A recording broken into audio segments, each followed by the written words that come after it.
Hola, ¿cómo estás? Nuevamente te saludo.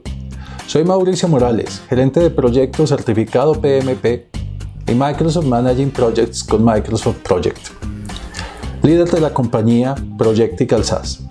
Yo soy quien te va a acompañar en el próximo taller del 26 de julio en Ciudad de México en el auditorio de la Universidad Panamericana, un taller que he titulado Los malos hábitos en gerencia de proyectos.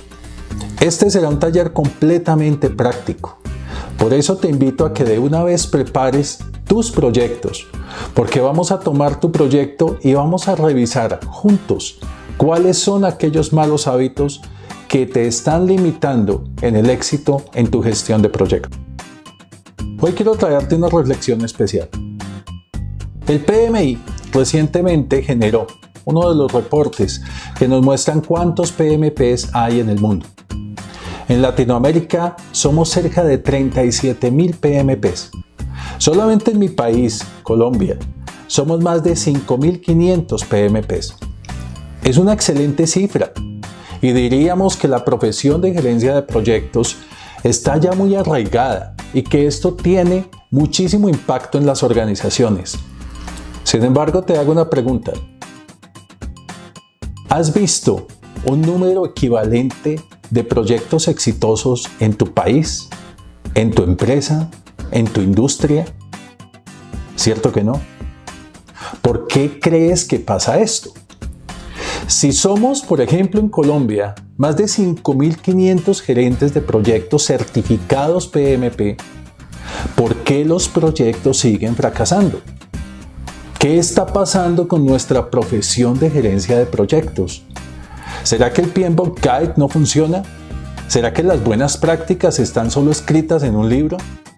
¿Será que no hay realmente una buena práctica de gestión de proyectos? Yo creo que en realidad mucho de esto tiene que ver justamente con esos malos hábitos. Te pongo un ejemplo.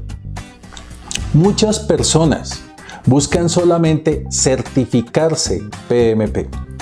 Y certificarse, si bien no es tan fácil, tampoco implica un gran esfuerzo, un esfuerzo sobrehumano. Tú puedes estudiar, aprender ciertos tips, presentar el examen y pasarlo. Pero recuerda que para presentar el examen se requiere una experiencia de mínimo 4.500 horas en gestión de proyectos. Pero aquí vienen dos factores claves.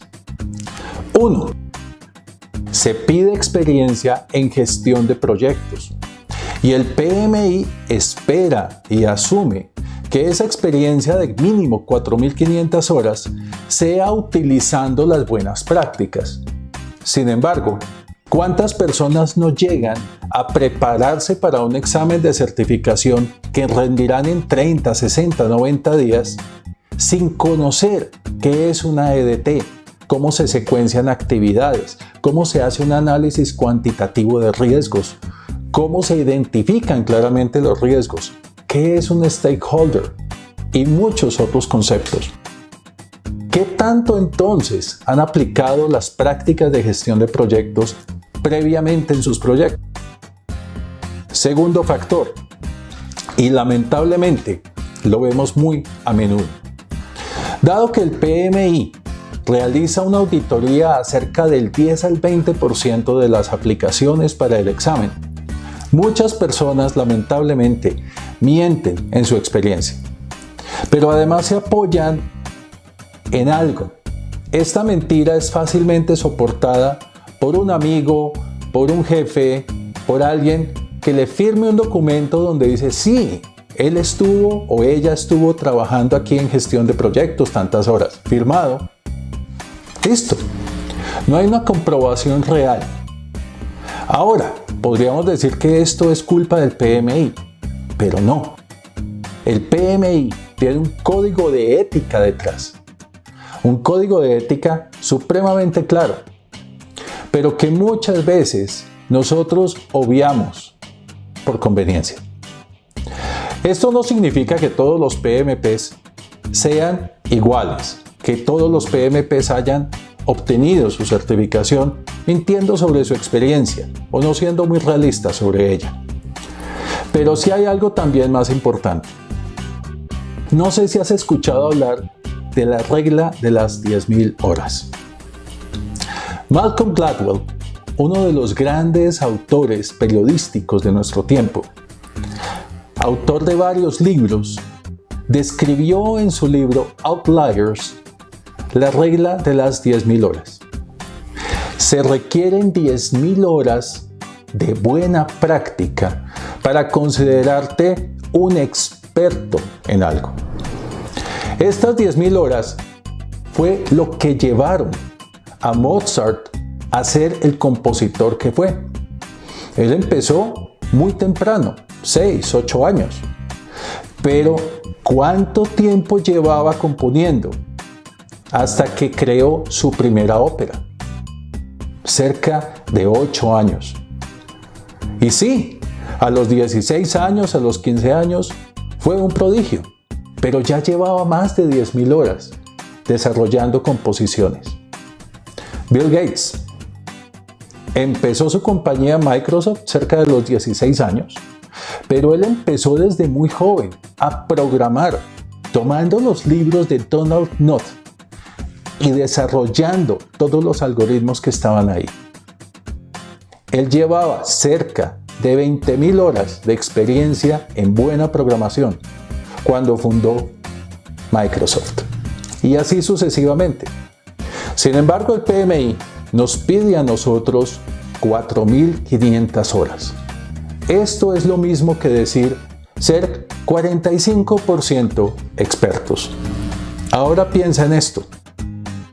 Si esas 4.500 horas no fueron desarrolladas usando las buenas prácticas de gestión de proyectos, ¿con qué clase de experiencia se están presentando las personas al examen de certificación PMP? Fuera de eso, cuando salen del examen, parece que para muchos se acabara el camino. Hemos tenido en nuestra compañía ex PMPs que dejaron vencer la certificación porque nunca obtuvieron una sola unidad de desarrollo profesional o PDU.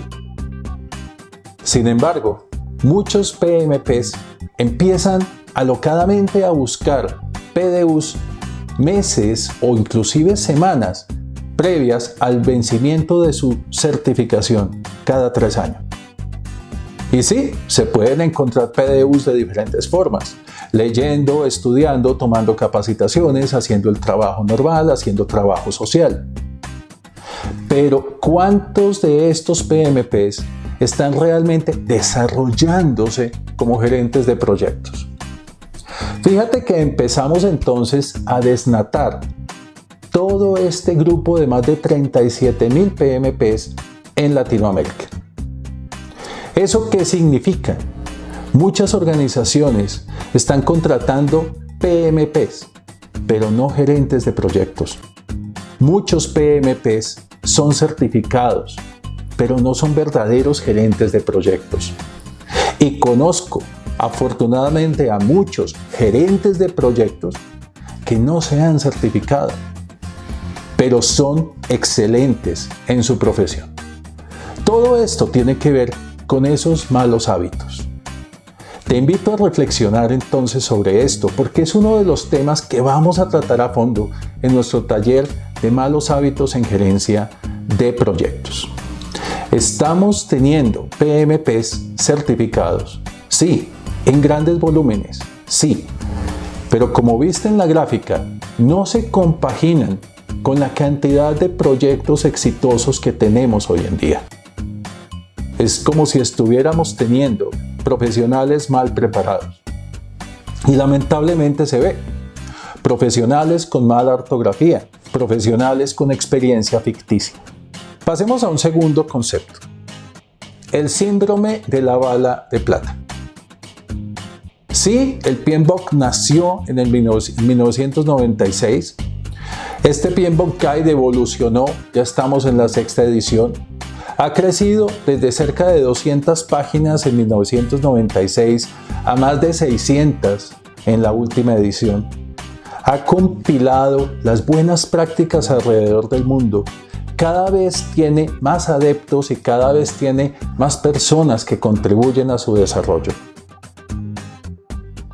Pero, como encontramos difícil la aplicación de la práctica, como encontramos complejo desarrollar una medición por valor ganado, como encontramos engorroso desarrollar una EDT como debe ser, lo dejamos de lado y decimos no funciona. Pero aparece en el horizonte algo nuevo, metodologías ágiles. Y esas metodologías o métodos ágiles, como en realidad son, se ven como la nueva bala de plata. Como no nos funcionó el PMBOK Guide, ahora esto sí nos va a funcionar. ¿De dónde entonces sale el que haya proyectos exitosos y el que haya proyectos no exitosos? ¿Será que acaso los proyectos exitosos que hubo en el pasado utilizaron la nueva bala de plata? No.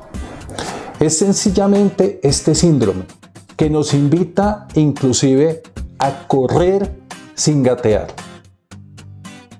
Hoy en día se ve una situación, y te lo pongo como una metáfora.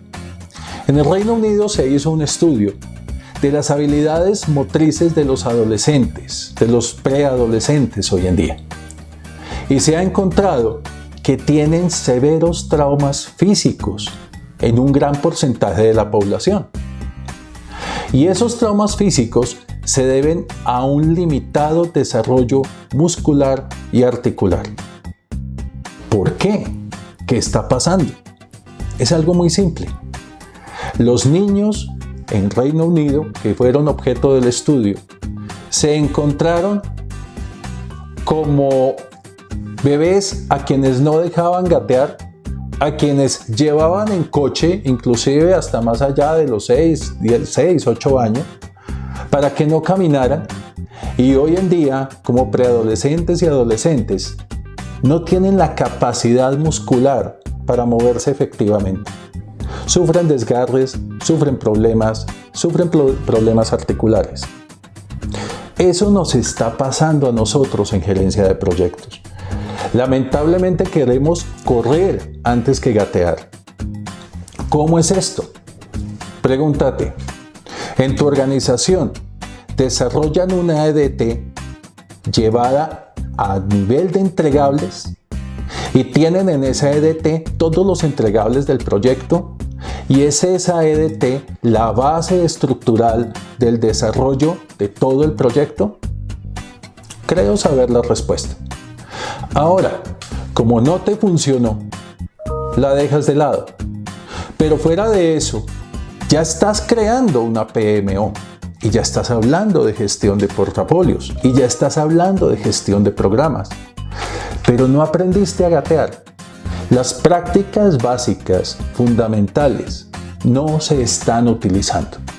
¿Cuántas organizaciones conoces que desarrollen mediciones de desempeño por valor ganado o cronograma ganado, cuando son métodos que existen desde los años 50? Ya llevamos cerca de 70 años con esos métodos y hoy en día no se comprenden o se ven como algo que no, eso aquí no aplica. Todo ese conjunto de situaciones son las que nos tienen en esta problemática. 37.000 PMPs en Latinoamérica y cada vez más proyectos fracasados. De todo esto vamos a tratar en nuestro taller. Te dejo con estas reflexiones y nos vemos en una siguiente edición de este video para que estés preparado para cuando nos veamos en Ciudad de México el próximo 26 de julio en tu taller Malos hábitos de gestión de proyectos. Hasta luego.